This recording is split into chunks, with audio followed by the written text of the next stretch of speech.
I did sit on it actually. And what did you think?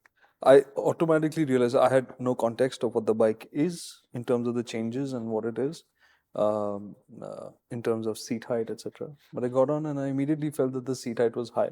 Yeah, so you'd have to ride it with 1 foot on the ground and 1 foot on the I could pegs. actually get Just about 2 feet down. I could get that. I could manage both feet down Yeah. without thinking too much about it.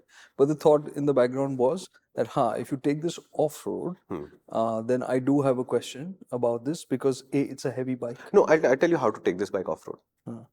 Go up to where the trail begins, park it. And then take something more reasonable like a Scrambler 400X or something. But I'll tell you, okay, now that we're talking about this, I thought we'll bring it up later because that was my only interaction with the Bear. The 3 things I noticed on it in the time that I spent with it was 1, that the seat is higher. 2, I really liked in terms of the design.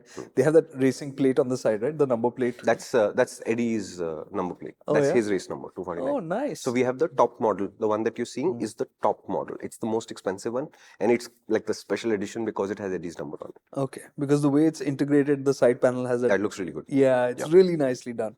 So whatever little bit of changes are there, the contrast color for the frame, that is that minty green kind of thing. It's nice. It feels fresh. I agree. So I enjoyed that. But the other thing I noticed was that the suspension, the rear is hard. Yeah. It's like it's not, the front and rear not in tune, at least. So I'm increasingly thinking that Royal Enfield is doing 2 things simultaneously with their recent suspension setups, exceptions being Himalayan. Okay, 1, I think they're seeing a vision of Indian roads that we can't see, so we can't appreciate what they're up to. And when our roads get amazing, the suspension for the amazing roads is already on like a series of Royal Enfields. Think about it, right? If we What do you mean? If we were to wave a magic wand and all the roads in Mumbai just became California good, and suddenly the Super Meteor is a great bike, great cruiser to have. The Shotgun is amazing to have. It even handles. The Bear will be just spectacularly good, right? I think they're seeing a vision of our country that we can't see yet. I was thinking of the Bear when I felt that, you can do a static test for suspension and you should be able to feel the front and rear in phase when you're on the pegs.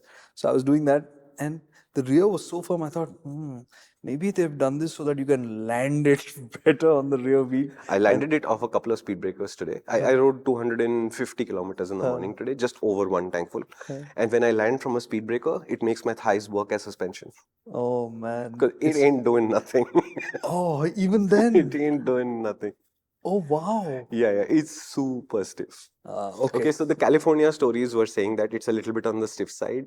And when somebody goes to Europe, America, rides canyons and comes back and said it feels a little stiff, I think you should just automatically take that as like a massive red flag saying, okay, bro, this is just not going to work here. Okay, so I rode 250 kilometers today. I see what this bike could have been, but honestly, I have suffered. Okay. And the test route I use is very good. I'm not going to reveal the details with you because it's a test route. You will not enjoy riding it. But it's 100 kilometers of various kinds of rippled concrete. And the other 150 kilometers is brilliant well-surfaced twisties. And it leaves the city, comes back into the city. So I get the full experience. And that 100 odd kilometers of rippled tarmac, concrete, I would not want to do it on a Bear. Alrighty then. So okay, I'm like the entire time like this. It does not absorb anything. Now, and I tried going faster and hitting it more load. It will do that if you hit a big bump. That it knows what to do.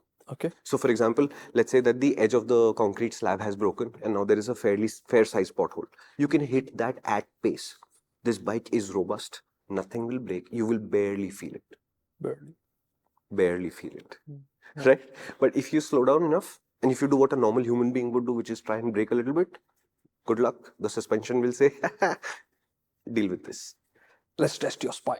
If you really enjoyed this clip, there's not much that you can do because it's over, but this clip is from a much longer video which plays on our main channel, which is called MotorInc. I invite you now to visit there and explore this idea in more detail. And there you'll meet another amazing MotorInc personality, my great friend, Karthikeya Singhi, the one and only.